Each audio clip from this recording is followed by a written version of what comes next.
Hello viewers, আশা করি আপনারা ভালো আছেন এবং সুস্থ আছেন। প্রতিবারের মতো আজ আবারও নতুন একটি রাইস মিলের ভিডিও নিয়ে চলে এসেছি।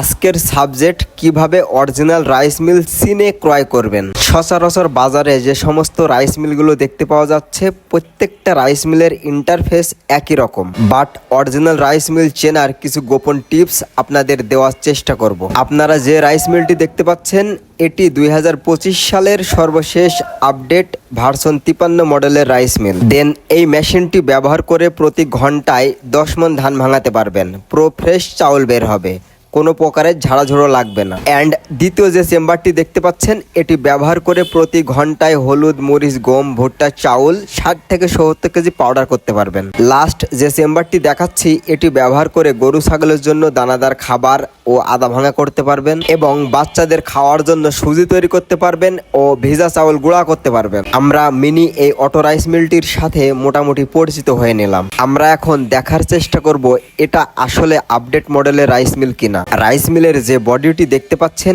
এটি সম্পূর্ণ 10 ইঞ্চির একটি বডি।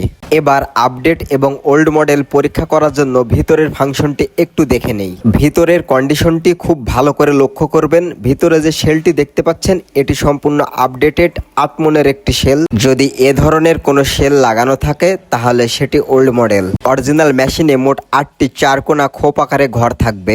এইগুলো অবশ্যই আপনারা ভালো করে লক্ষ্য করে দেখে নেবেন এবং শেলের ভিতরে ধান টানার জায়গা বেশি থাকবে। আমি যে কথাগুলো বলেছি প্রতিটা প্রুফ যদি সঠিকভাবে মিলে যায় তাহলে ধরে নেবেন এটি হচ্ছে অরিজিনাল আপডেটেড রাইস মিল। এটি দিয়ে প্রতি ঘন্টায় 8 থেকে 10 মণ অনায়াসে ধান ভাঙাতে পারবেন। এবার দেখানোর চেষ্টা করব গ্রাইন্ডার সেকশনটি, যেটা দিয়ে হলুদ, মরিচ, গম, ভুট্টা, চাউল, মশলা জাতীয় সবকিছু গুঁড়া করতে পারবেন। ভিতরের ফাংশনটি দেখে নেওয়া যাক।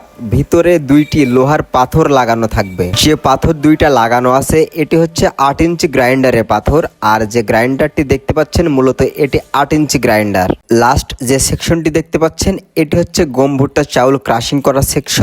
আমরা এই মেশিনটির ভিতরের অংশটি একটু ভালো করে লক্ষ্য করে দেখে নেই। ভিতরে একটি ফ্রেমের তৈরি নেট দেখতে পাচ্ছি। এটি সম্পূর্ণ এসএস স্টিলের তৈরি।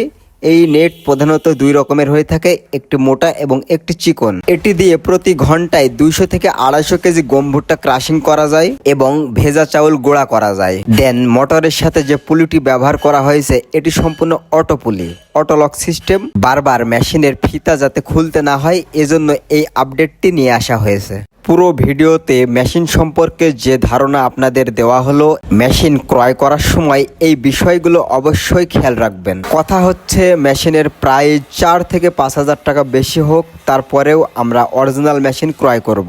আমাদের ভিডিওটি দেখে যদি একটুও উপকৃত হন অবশ্যই আমাদের ভিডিওতে লাইক করে কমেন্ট করে যাবেন।